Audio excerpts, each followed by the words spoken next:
जय हिंद दोस्तों। एग्जाम के खोपड़ी में छेद करने वाली क्लास में आपकी स्वागत है। दोस्तों, मैं पीछे का कई क्लास करवा चुका हूँ। कृपया उस क्लास को भी जाकर देखें। जो आप किसी भी एग्जाम में बैठेंगे उसमें जीके पूछा जाता है, तो आप अच्छा परफॉर्मेंस आपका रहेगा। तो मैं कई क्लास करवा चुका हूँ और पीछे का क्लास भी आप कर सकते हैं। दोस्तों, अगर मेरे चैनल पर पहली बार आए हैं तो कृपया चैनल को सब्सक्राइब कर दें, लाइक कर दें और शेयर कर दें। तो चलिए आज की क्लास शुरू करते हैं। मैं बता दूं कि आज हम लोगों को पढ़ना है Indian council acts. Indian council acts 1909, जैसा कि स्लाइड पर दिख रहा होगा, जिसे मार्लो मिंटो रिफॉर्म्स भी कहते हैं। मार्लो मिंटो रिफॉर्म्स यानी सुधार। भारतीय प्रसिद्ध अधिनियम, भारतीय प्रसिद्ध अधिनियम 1909, मार्लो मिंटो सुधार। ये भारतीयों के लिए सबसे बड़ी अधिनियम था। दोस्तों, ऐसे कि वर्ष 1909 में भारतीय प्रसिद्ध अधिनियम, जिसे मार्लो मिंटो सुधार भी कहा जाता है, इसे मार्लो मिंटो सुधार भी कहा जाता है। इस अधिनियम द्वारा चुनाव प्रणाली के सिद्धांत को भारत में पहली बार मान्यता मिली। ये कोई छोटी मोटी काउंसिल नहीं है, अधिनियम नहीं है दोस्तों। ये सबसे बड़ी, भारत ये लोगों के लिए ये सबसे बड़ी एक्ट थी। पहली बार भारतीयों को प्रतिनिधित्व करने का मौका मिला। पहली बार भारतीयों को प्रतिनिधित्व करने का मौका मिला। उस समय वायसराय कौन थे? Lord Minto. लॉर्ड मिंटो और राज के सचिव मार्ले। तो लॉर्ड मिंटो रहे वायसराय और मार्ले राज के सचिव। इन्हीं दोनों के नाम पर ये एक्ट आया, Morley Minto reform. I hope कि आप लोगों को ये क्लास समझ में आ रही होगी। अगर ये क्लास आप लोगों की समझ में आ रही है, ये क्लास आप लोगों के लिए हेल्पफुल है, तो कृपया इस क्लास को सब्सक्राइब कर दें और लाइक भी कर दें और शेयर कर दें कृपया, ताकि अधिक से अधिक दोस्तों तक ये क्लास पहुंच सके। तो चलिए दोस्तों, मैं आगे का स्लाइड ले लेता हूं। आई होप ये क्लास आप सभी के लिए हेल्पफुल है। तो चलिए दोस्तों, आज पढ़ना शुरू करते हैं। महारानी विक्टोरिया, उस समय महारानी जो थी वो महारानी विक्टोरिया थी। इस घोषणा के बावजूद भारतीयों के साथ साथ व्यवहार किया जाएगा, भारतीयों के साथ समान व्यवहार किया जाएगा। बहुत कम भारतीयों को ऐसा। दोस्तों, मैं दूसरा साइड ले लिया हूं। कृपया मैं दूसरा साइड ले लेता हूं, थोड़ा इंतजार करें।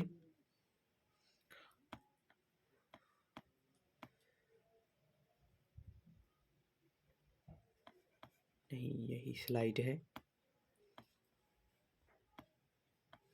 तो महारानी विक्टोरिया ने क्या घोषणा की? तो महारानी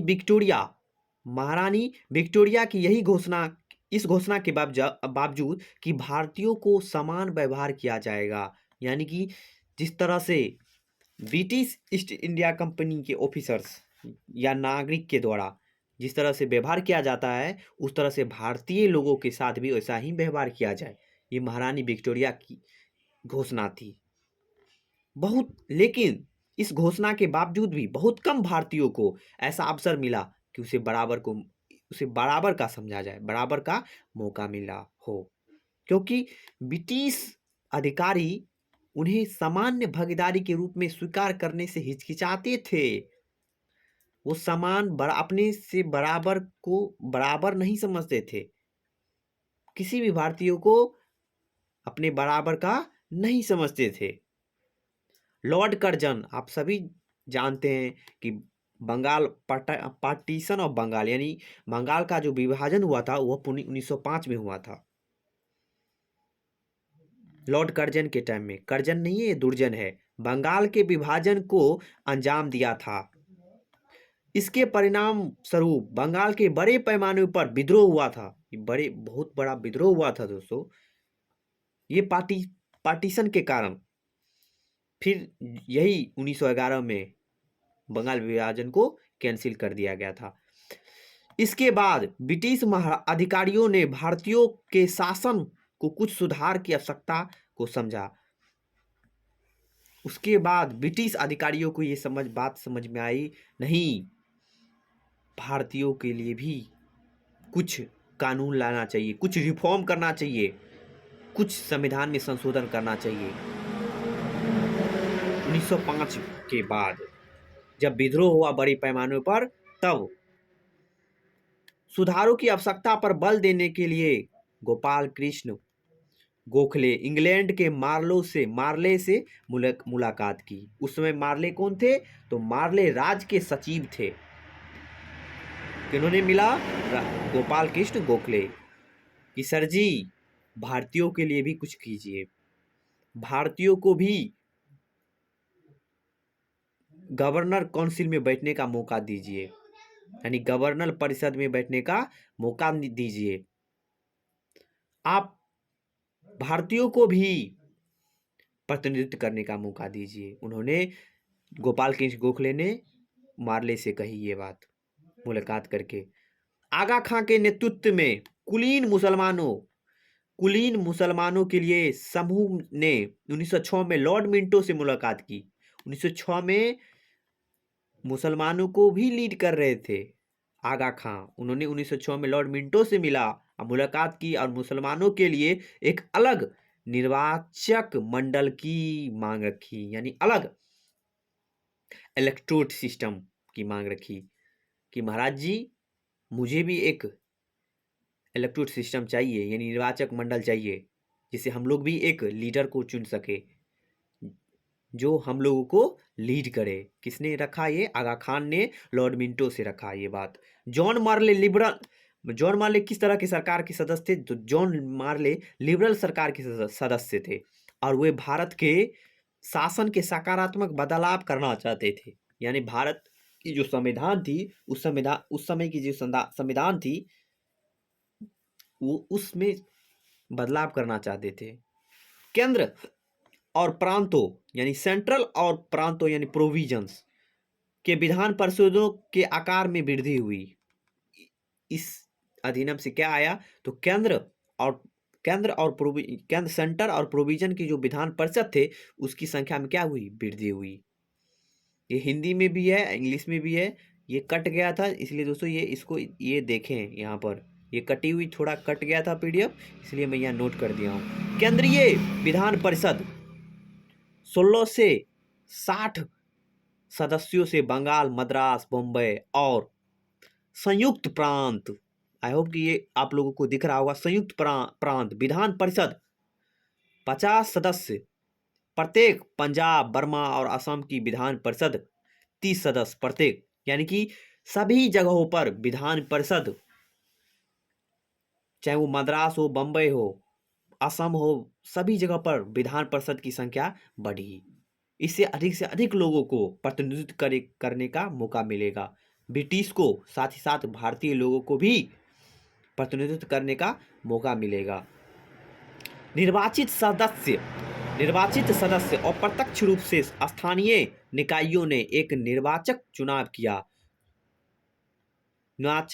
मंडल का चुनाव किया, जो प्रांतीय विधान परिषदों सदस्यों का चुनाव करेगा। अलग इलेक्टोरेट सिस्टम लाई गई, जो विधान परिषदों का क्या करेगा? चुनाव करेगा। विधान परिषद, प्रांतीय परिषदों में गैर सरकारी सदस्य बहुमत थे। प्रांतीय सदस्य यानी कि प्रोविजनल जो काउंसिल थे, उसमें गैर सरकारी सदस्य बहुमत में थे। जो सरकारी नहीं लोग थे ना, वही बहुमत में थे, वो जीते हुए थे। यानी भारतीयों को पहली बार इंपेरियल लेजिस्लेटिव काउंसिल, यानी विधायिका परिषद में सदस्यता दी गई पहली बार 1909 में, जिसे मार्लो मिंटो रिफॉर्म कहते हैं। पहली बार भारतीयों को लेजिस्लेटिव काउंसिल की सदस्यता मिली। आई होप कि ये वीडियो आप लोगों को समझ में आ रही होगी। तो चलिए अपनी नेक्स्ट स्लाइड लेते हैं। तो दोस्तों अपना नेक्स्ट स्लाइड आ चुका है, चलिए देखते हैं। फिर ये थोड़ा, तो दोस्तों अपना नेक्स्ट स्लाइड आ चुका है। उस समय स्लाइड में थोड़ा गड़बड़ी हो गई थी, जो ठीक कर चुका हूँ। तो चलिए पढ़ना शुरू करते हैं। तो इसने मुसलमानों, जो एक्ट था 1909 का, इसने क्या किया, मुसलमानों के लिए अलग निर्वाचक मंडल की शुरुआत की, यानी कि introduce separate electorates for the Muslims. The members could discuss the budget. जो भारतीय सदस्य जो थे, जो चुना गया था इस एक्ट के द्वारा, वो बजट पे चर्चा कर सकते थे। मूव रिजोल्यूशन पास कर सकते थे। They could also discuss matters of public interest, और लोगों की क्या मांग है इस पर भी बातें कर सकते थे। यही थी, यानी कि सदस्य बजट पर चर्चा कर सकते थे और प्रस्तावों को पेश कर सकते थे। वे जनहित के मामलों में पर भी चर्चा कर सकते थे। लॉर्ड मिंटो अपॉइंटेड, तो पहली भारतीय जिन्हें काउंसिल ऑफ गवर्नर काउंसिल में बैठने का मौका मिला, वो कौन थे, Satyendra Prasad Prasad Sinha as the first Indian member, प्रथम सदस्य थे। ऐसे याद रखें कि गवर्नर काउंसिल में पहले किस भारतीयों को मौका मिला बैठने का, तो वो कौन थे, सत्येंद्र प्रसाद सिन्हा को। द वाइसराय एग्जीक्यूटिव काउंसिल, यानी वाइसराय के विधायिका परिषद में बैठने का मौका मिला। The act did nothing to grant colonial self government which was Congress demand, यानी इस अधिनियम ने उपनिवेशिक स्वशासन करने के लिए कुछ नहीं किया, जो की गई मांग थी, यानी लोगों के द्वारा जो मांग थी वो सेल्फ गवर्नमेंट, यानी हम लोग गवर्नमेंट को खुद से लीड करे, खुद से चलाए, ऐसा नहीं दिया गया, जो लोगों की क्या थी, मांग थी। Act did increase Indian participation in the legislative council, ये एक्ट और लोगों के बीच में मतभेद पैदा कर दी। मुस्लिम अपने को लीड कर रहे थे, सभी अपने अपने को लेकर चाहते थे कि मैं लीड करूं। उसमें पिछड़ा के लिए डॉक्टर भीमराव अंबेडकर आगे कि मैं लीड करूंगा, सभी अपनी अपनी लेकर सामने आ गए कि मैं लीड करूंगा। इससे और मतभेद उत्पन्न हो गई। इस अध्ययन में विशेष रूप से विधान परिषदों के भारतीयों में भागीदारी को और वृद्धि की, यानी सेंट्रल में कम लेकिन प्रोविजनल जो काउंसिल थे उसमें भारतीयों की भागीदारी बढ़ गई। ये छोटी मोटी एक्ट नहीं है दोस्तों, ये बहुत बड़ी एक्ट है, ये भारतीयों के लिए बहुत बड़ी एक सौगात थी।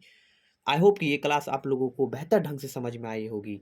अगर क्लास में कोई दिक्कत है, प्रॉब्लम है, अगर कुछ दिक्कत आ रही है, या मैं पढ़ाने में कोई दिक्कत कर रहा हूँ, तो दोस्तों प्लीज़ कमेंट बॉक्स में कमेंट जरूर करें, और इस क्लास को सब्सक्राइब कर दें, लाइक कर दें और शेयर कर दें, क्योंकि आप लोगों की एक लाइक, एक सब्सक्राइब, एक कमेंट मोटिवेट करता है। तो जय हिंद जय भारत, फिर नेक्स्ट क्लास में मिलेंगे दोस्तों। जय हिंद जय भारत।